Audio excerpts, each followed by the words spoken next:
Wala nang intro-intro mga bro at sis. Ito na si Bernardo. Panoorin natin.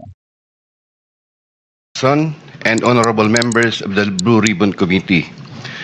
I am Roberto Bernardo, formerly an Undersecretary for Operations of the Department of Public Works and Highways, DPWH.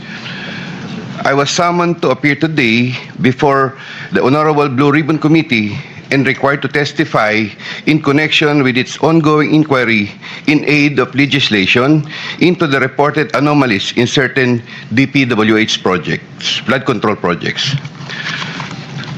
Bago ko po ilahad ang aking nalalaman sa mga bagay na nais tumbukin ng kagalang-galang na Blue Ribbon Committee, ako po ay umaamin sa aking maling nagawa. Ako po ay hindi naging matatag at tapat sa pagpapatupad ng tungkulin na ipinagkatiwala sa akin ng ating pamahalaan at sambayanan.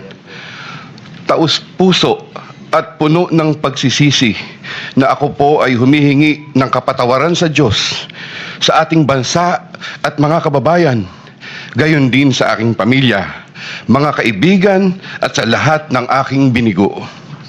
Nakagawa po ako ng pagkakamali at pinahintulutan ko po ang aking sarili na maging kasangkapan sa pagpapatupad ng isang masamang gawain.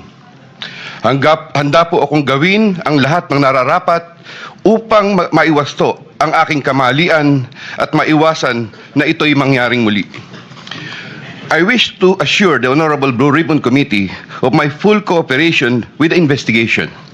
I am submitting an affidavit outlining my knowledge of and involvement in certain events material to the subject of investigation.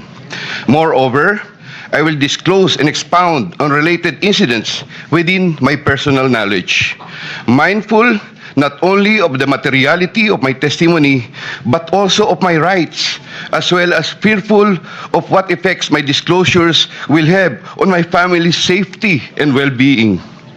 I have applied before the Department of Justice for coverage as a state witness under Republic Act number 6981, otherwise known as Witness Protection, Security and Benefit Act.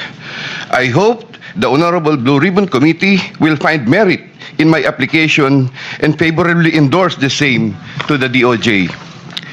With the assurance of the Honorable Blue Ribbon Committee that my rights and benefits under RA 6981 shall be respected, I am prepared to submit the aforesaid affidavit to Honorable Blue Ribbon Committee and swear to and testify on the same, with the approval of the Honorable DOJ Secretary on the disclosure thereof for such purposes.